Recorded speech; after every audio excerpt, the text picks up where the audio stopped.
शब्दाचा अर्थ काय आहे ग? बाळा, आई या शब्दाचे दोन अर्थ आहेत. आ म्हणजे आत्मा, ई म्हणजे ईश्वर.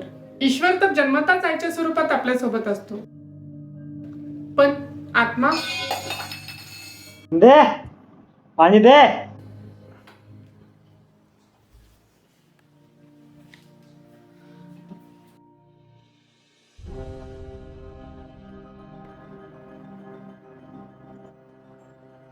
सहन होत नाही तर एवढी पितं कशाला? इथून जा रे का तुझा, इथून जा रे का?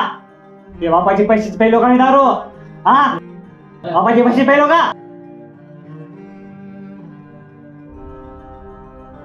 आई काय झालं ग? काही नाही बाळा, मी आणि पप्पा तुझे बोलत होतो. पप्पांची नोकरी गेली आहे ना, त्यामुळे थोडेसे रागवतात त्यांनी. बाकी काही नाही. हा, तू काही टेन्शन घेऊ नकोस.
Hello.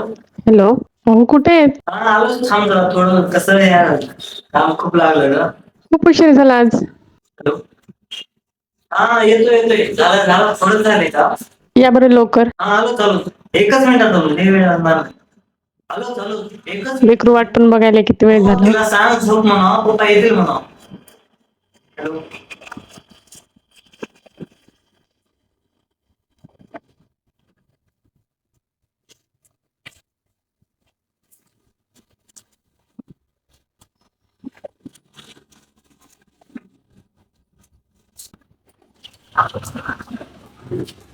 May I come in, sir? Yes, coming. Sir मला बोलवलं. प्रीतम, तुमच्याकडून एवढ्या मोठा चुका मला यापेक्षा नव्हती तुमच्याकडून. काय केलं सर? मी जे तुम्हाला चेक दिलता त्याची तुम्ही अमाऊंट जमाच केली नाही. नाही सर, मी ती अमाऊंट शुभमकडे दिली होती, कारण शुभमनं म्हणला होता की ती अमाऊंट मी तुमच्याकडे जमा करेन म्हणून मी दिली होती सर. मी तुम्हाला चेक दिलता ना, त्याची अमाऊंट तुम्ही माझ्याकडे जमा करायला पाहिजे होती. नाही सर, तो म्हणला होता म्हणून दिली होती. मला वाटलं नव्हतं की तो पैसे जमा करणार नाही. हे बघा प्रीतम, तुमचं असं वागणं आमच्या कंपनीला शोभत नाही. त्यासाठी तुम्ही इथून जाऊ शकता. मी तुम्हाला इथून रेस्टिकेट करतो. नाही सर, नाही सर. सर असं नका करू सर, कारण माझ्याकडे या शेअरची कोणती जॉब बी नाही सर, प्लीज. हे बघा प्रीतम, तुम्ही इथून गेल्यानंतर काय करता काय नाही त्याच्याशी माझं काय घेणं का देत. तुम्ही माझी अमाऊंट मला परत द्या.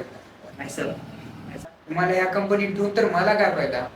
नाही sir. Sir sir please sir. तुम्ही इथून जाऊ शकता, तुमची गरज नाही आता. मी तुमची अमाऊंट परत करतो सर. मी तुमचा पैसा बी नको, माझी अमाऊंट पण नको.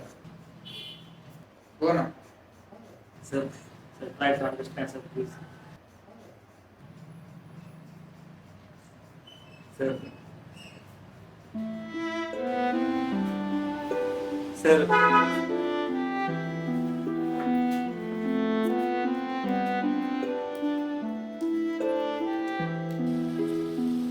मी तुम्हाला चेक मी अमाऊंट जमाच केली. मी तुम्हाला चेक करायला पाहिजे. त्याची अमाऊंट मी अमाऊंट जमाच करायला पाहिजे. तुम्ही असं वागणं मी तुम्हाला इथं सोबत नाही. तुमचं असं वागणं इथून जाऊ शकता. आमच्या कंपनीला कंपनीत ठेवून तर मला काय, मला या कंपनीत ठेवून तर मला काय फायदा. जाऊ शकता, इथून गरज नाही, तुमची गरज नाही. मी इथून गेल्यानंतर काय करता काय त्याची माझं काय घेणं का देत.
शिंदे ए शिंदे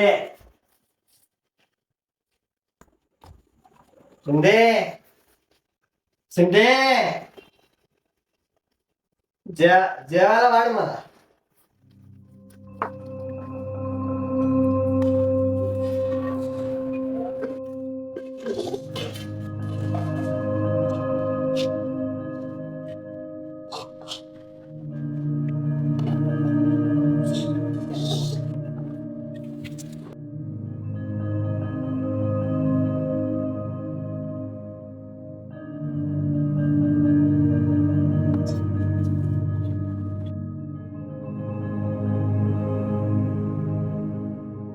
काय केलंय जेवायला? असं पण करताय का? आणून देतात का मग? जे होतं ते केले. तू लय नको बोलूस ना. तुझ्या या बोलण्यामुळे आपल्या गावाने भांडणं होतात. नसता तुला मला नाही सांगितले नाही माझ्यासोबत असं नको करतो.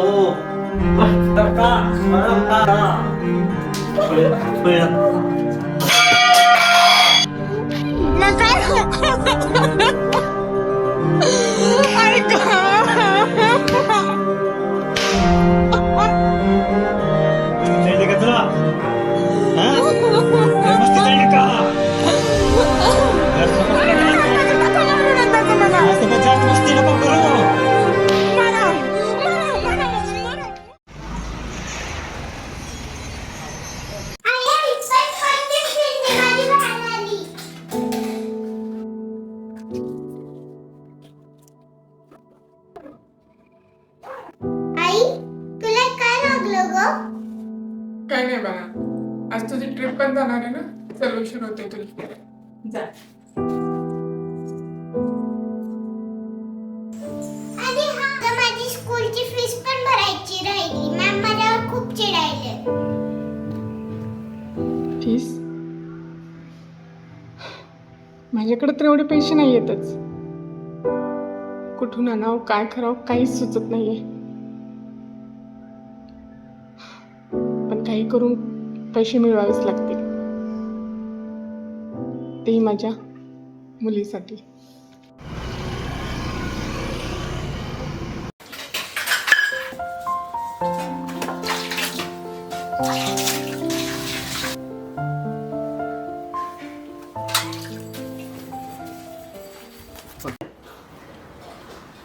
बाबा, भांडे झालेत, मी निघते. तुझे पैसे घेऊन जा.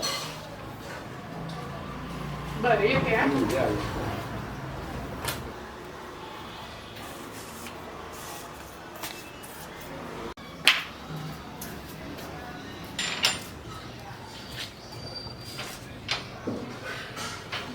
बरं झालं, आज मी माझ्या मुलीला जे जे लागेल ते करणार आहे. तिची फीस भरेल, तिला नवीन वस्तू घेऊन देईल. खरंच देवा, तू आहेस म्हणून तर हे सगळं घडतं.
काय झालं?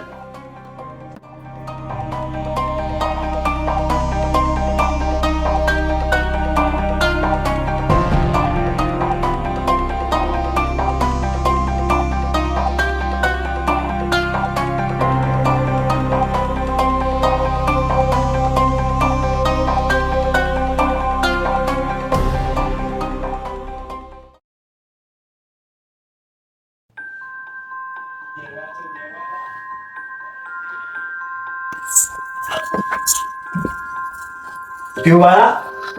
काय काय पप्पा तुला तुझ्या मम्मीची आठवण येत नाहीये का? काय पप्पा तुम्ही तर मम्मीला रोजच पाठीवर घेऊन फिरतात.